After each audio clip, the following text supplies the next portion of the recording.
criminal offensive side eye.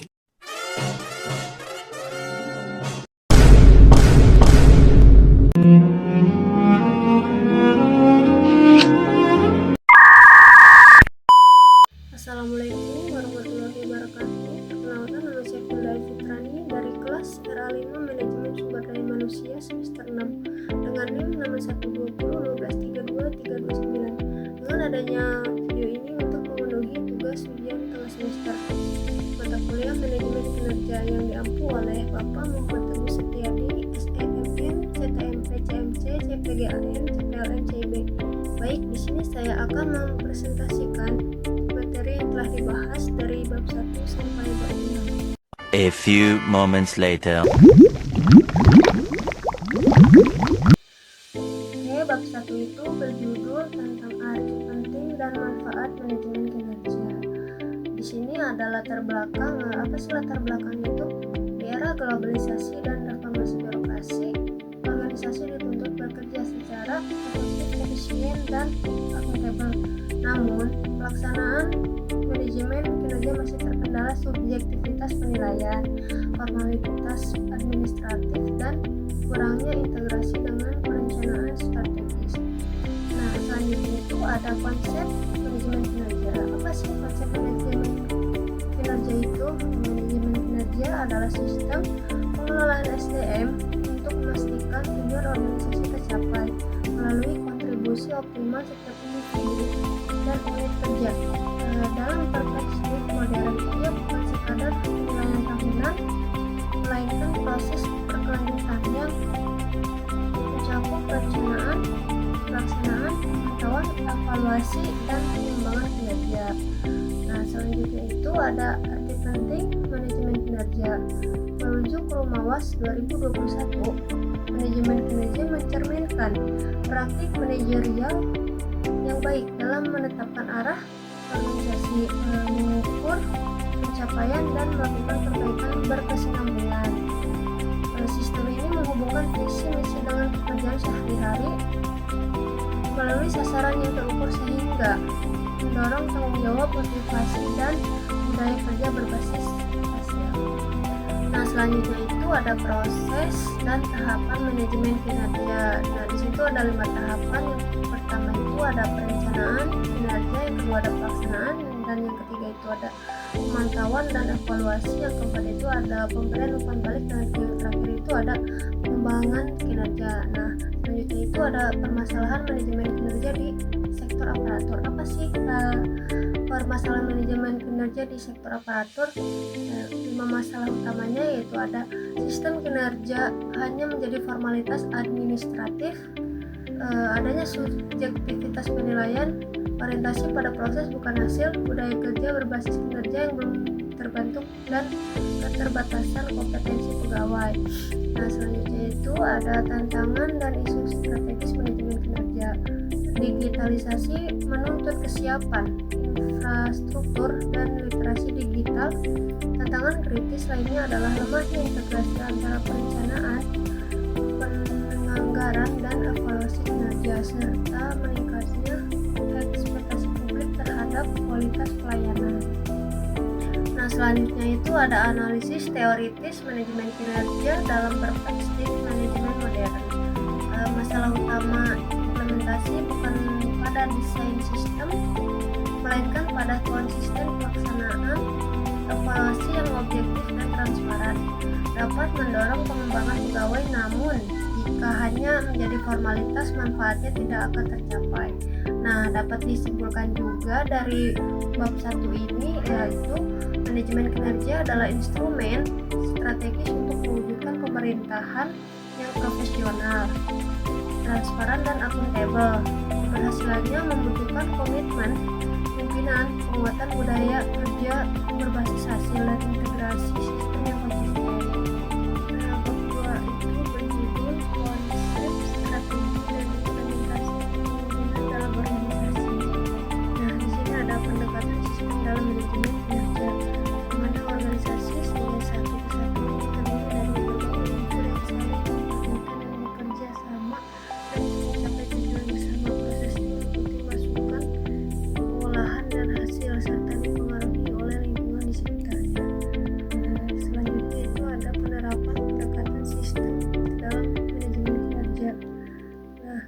Pendekatan sistem memiliki peranan penting dalam penerapan manajemen kinerja organisasi. Dalam perspektif ini, kinerja tidak hanya dinilai dari hasil akhir yang dicapai, tetapi juga dari proses serta hubungan antara berbagai faktor yang mempengaruhi pencapaian kinerja tersebut. Nah, selanjutnya itu ada konsep manajemen. Manajemen adalah proses perencanaan, pengorganisasian, pengarahan, dan pengawasan terhadap sumber daya yang dimiliki organisasi untuk mencapai tujuan secara efektif dan efisien. Sumber daya tersebut meliputi manusia, uang, material, mesin, metode, dan pasar. Selanjutnya itu ada tujuan manajemen. Tujuan utama manajemen adalah agar organisasi dapat mencapai target yang telah ditetapkan dengan penggunaan sumber daya secara optimal. Secara umum, tujuan manajemen yaitu dapat tujuan organisasi secara efektif dan efisien, mengoptimalkan penggunaan sumber daya organisasi, menciptakan koordinasi yang baik antar anggota organisasi, meningkatkan produktivitas dan kinerja organisasi, menjaga keberlangsungan organisasi dan jangka panjang. Nah, selanjutnya itu ada pengertian kinerja. Secara teori, kinerja dapat dipahami sebagai hasil dari interaksi antara kemampuan individu, motivasi, dan dukungan lingkungan kerja. Robbins dan Judy 2018 menyatakan bahwa kinerja mencakup 3 dimensi utama. Nah, selanjutnya itu ada tantangan dalam penerapan. Dalam pelaksanaannya terdapat berbagai kendala yang sering dihadapi, seperti penilaian yang cenderung bersifat subjektif, kurangnya keterlibatan karyawan, umpan balik yang tidak efektif atau tidak jelas, ketidaksesuaian sistem yang diterapkan dengan nilai dan budaya organisasi, serta keterbatasan sumber daya yang tersedia. Nah, dapat disimpulkan juga manajemen kinerja adalah proses terencana dan berkelanjutan untuk meningkatkan kinerja individu dan organisasi dengan tujuan mencapai tujuan efektif dan efisien. Pendekatan sistem dan konsep manajemen, perencanaan, pengorganisasian, pengarahan, pengendalian penting dalam mengelola sumber daya. Kinerja organisasi dilihat dari dimensi keuangan, operasional, pelanggan, dan inovasi. Dengan strategi tepat, kepemimpinan efektif, dan SDM kompeten, organisasi dapat meningkat produktivitas kerja. Nah, bab 3 itu berjudul tentang pendekatan sistem dalam manajemen. Nah, di sini tuh ada pengertian pendekatan sistem. Kata sistem berasal dari bahasa Latin sistema dan bahasa Yunani systema dengan makna yang hampir sama. Menurut Tatang, sekumpulan unsur yang saling berkaitan dan membentuk satu kesatuan proses. Nah, selanjutnya itu ada menurut William dan Points, sekelompok unsur yang disatukan untuk mencapai tujuan yang sama. Nah, di sini ada menurut Davis, dibedakan menjadi sistem abstrak yaitu susunan gagasan yang saling bergantung, dan sistem fisik yaitu rangkaian unsur yang bekerja sama mencapai sasaran. Nah, selanjutnya itu ada karakteristik sistem dalam manajemen kinerja. Nah, dapat digunakan untuk mendukung pencapaian tujuan organisasi, meningkatkan kerjasama antar bagian, mempercepat pengambilan keputusan, serta membuat kegiatan operasional menjadi lebih efisien. Nah, selanjutnya itu ada komponen sistem. Nah, di sini itu dibagi menjadi 5. Nah, dan yang pertama itu ada masukan. Segala sumber daya, informasi, kebijakan, dan tujuan organisasi yang menjadi dasar awal pelaksanaan sistem yang menentukan arah dan kualitas hasil kerja. Nah, dan yang kedua itu ada proses. Serangkaian aktivitas mulai dari perencanaan, pelaksanaan, pengawasan, hingga penilaian yang mengubah masukan menjadi hasil yang diinginkan. Kualitas proses memengaruhi keberhasilan kinerja secara keseluruhan. Nah, yang ketiga itu ada keluaran. Hasil dari pelaksanaan kegiatan yang menjadi tolak ukur tongkat keberhasilan individu maupun organisasi dalam mencapai sasaran yang telah ditetapkan. Nah, yang keempat itu ada umpan balik. Informasi yang diperoleh dari hasil kerja digunakan untuk menilai kekurangan dan kelebihan, serta menjadi dasar perbaikan dan pengambilan keputusan di masa mendatang. Nah, dan yang terakhir itu ada lingkungan. Segala faktor di dalam maupun di luar organisasi yang memengaruhi jalannya sistem. Sistem harus mampu menyesuaikan diri agar tetap berjalan dengan baik. Jika tidak, maka akan terjadi kemunduran atau yang disebut sebagai entropi yang dapat berujung pada kehancuran organisasi. Nah, selanjutnya itu ada hubungan sistem dengan pencapaian tujuan. Penerapan sistem yang baik, misalnya sistem informasi manajemen, memberikan manfaat berupa efisiensi kerja, pengurangan biaya, peningkatan kualitas hasil kerja, serta memudahkan akses informasi yang dibutuhkan oleh seluruh pihak dalam organisasi. Nah, yang selanjutnya ada perencanaan strategi kinerja. Nah, di sini itu ada merupakan proses menetapkan tujuan dan menentukan langkah-langkah yang harus dilakukan untuk mencapainya, serta menyusun rencana secara bertingkat agar seluruh aktivitas berjalan selaras. Nah, selanjutnya itu ada dipengaruhi oleh beberapa faktor manajerial, pengetahuan, keyakinan, dan pengalaman pimpinan. Selanjutnya ada organisasional, ukuran, struktur, dan pembagian wewenang dalam organisasi. Nah, selanjutnya itu ada lingkungan, kondisi pasar, persaingan, dan perkembangan teknologi.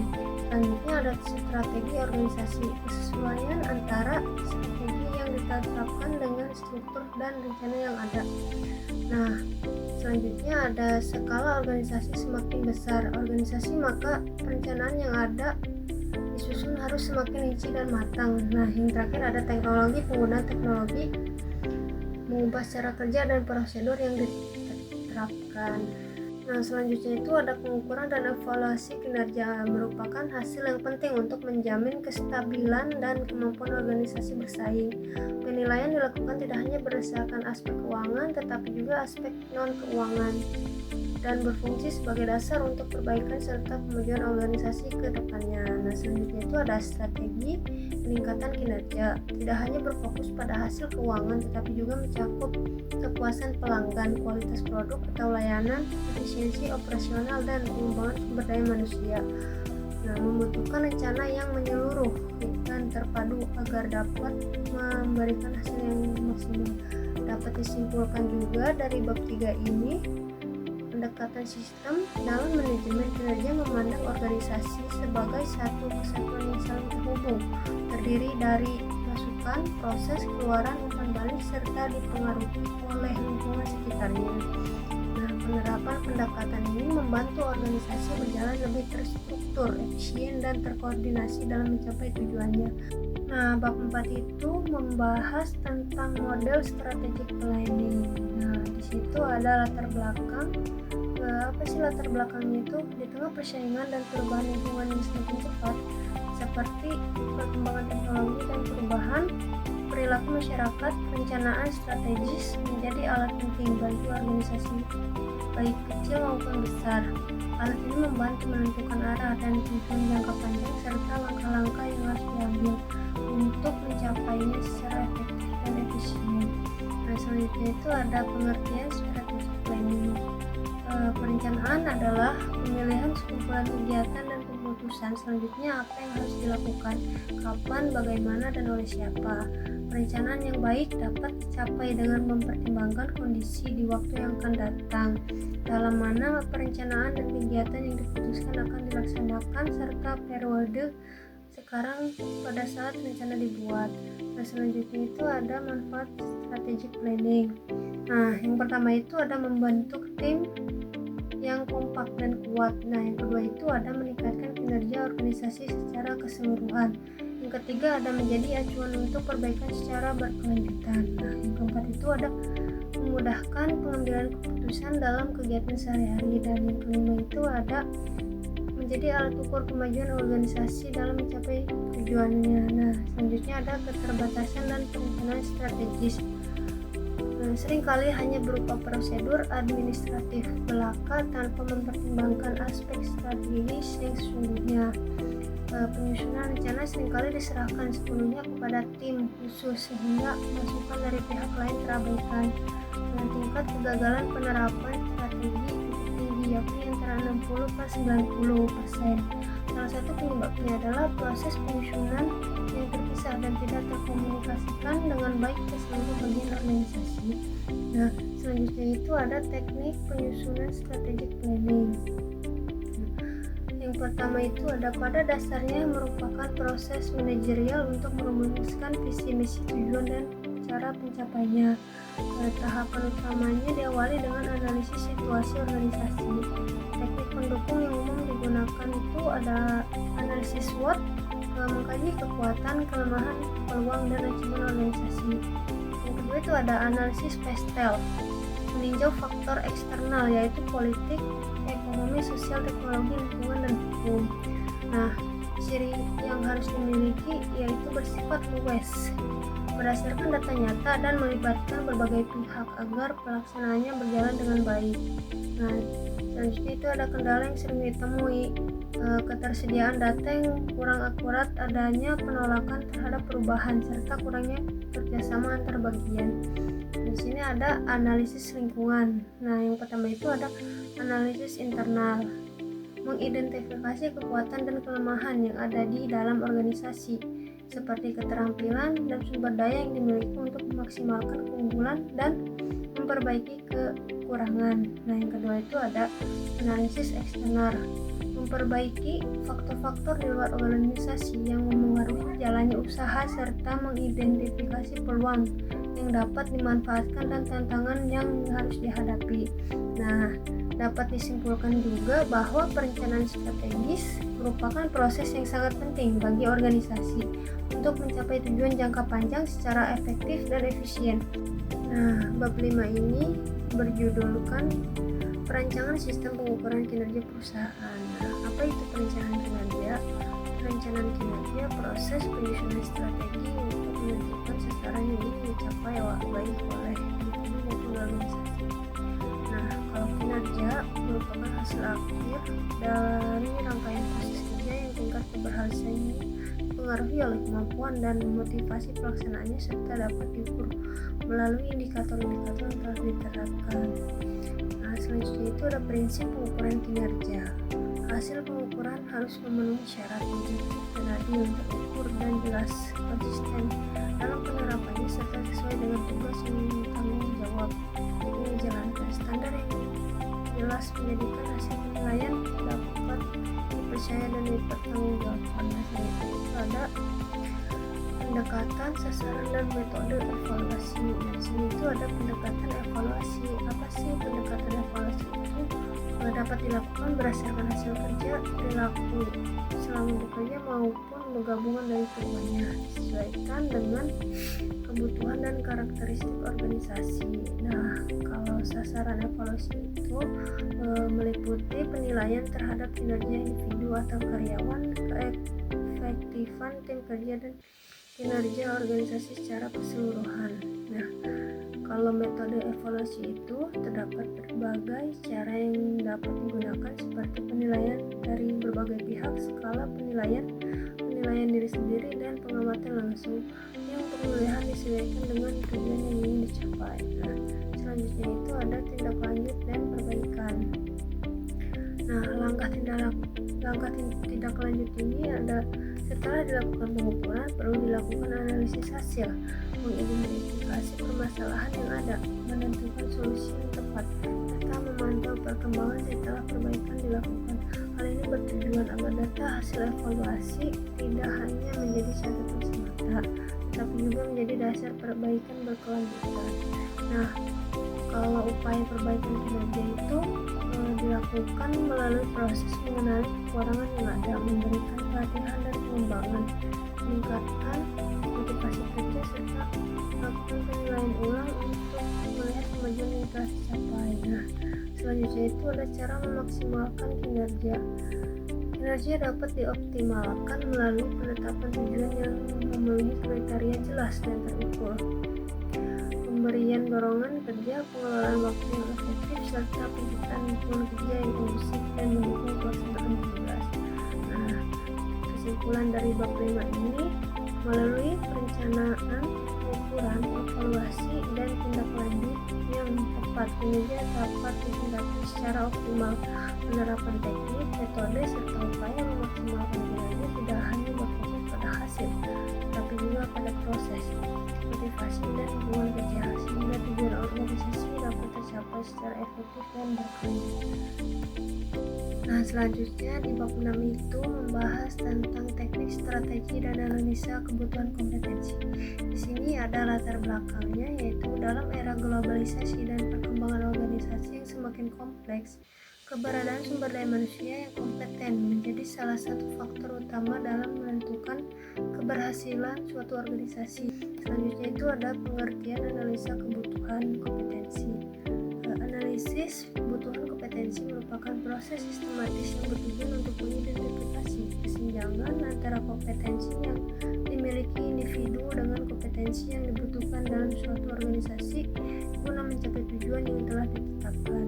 Nah, selanjutnya itu ada tujuan analisis kebutuhan kompetensi. Tujuan dari analisis kebutuhan kompetensi adalah untuk mengetahui sejauh mana kompetensi yang dimiliki oleh individu telah sesuai dengan standar yang ditetapkan organisasi. Nah, selanjutnya itu ada teknik analisis kebutuhan kompetensi. Dalam merancang program pengembangan kompetensi yang efektif, pemahaman yang mendalam tentang kebutuhan dan tantangan yang menjadi kunci utama. Nah, selanjutnya itu ada mengembangkan kompetensi. Definisi pengembangan kompetensi bukan sekadar sebuah konsep, tetapi sebuah proses yang mendalam dan sistematis untuk meningkatkan kemampuan pengetahuan dan keterampilan individu sehingga mereka mampu untuk berhasil mendalami pekerjaan atau tanggung jawab tertentu. Nah, selanjutnya itu ada soft skill dan hard skill dalam kompetensi. Nah, hard skill dan soft skill merupakan dua jenis kemampuan utama dalam kerangka kompetensi, di mana hard skill bersifat teknis dan terukur, sementara soft skill lebih bersifat interpersonal dan dikembangkan melalui pengalaman. Hard skill adalah kemampuan teknis, objektif dan mudah diukur seperti pengetahuan spesifik, keterampilan praktis atau keahlian yang didapat dari pelatihan formal. Nah, selanjutnya itu ada identifikasi kompetensi aparatur. Nah, identifikasi kompetensi aparatur merupakan proses sistematis untuk menentukan kemampuan yang harus dimiliki oleh aparatur pemerintah agar mampu melaksanakan tugas dan fungsi jabatan secara efektif. Nah, dapat disimpulkan juga kompetensi merupakan konstruk yang dinamis dan strategis, tidak hanya terbatas pada kemampuan teknis, tetapi menjadi proses berkelanjutan yang melibatkan identifikasi, pengembangan, dan penyelarasan dengan kebutuhan organisasi serta perubahan lingkungan kerja. Cukup sekian pemaparan materi dari saya, kurang dan lebihnya mohon maaf. Wassalamualaikum warahmatullahi wabarakatuh.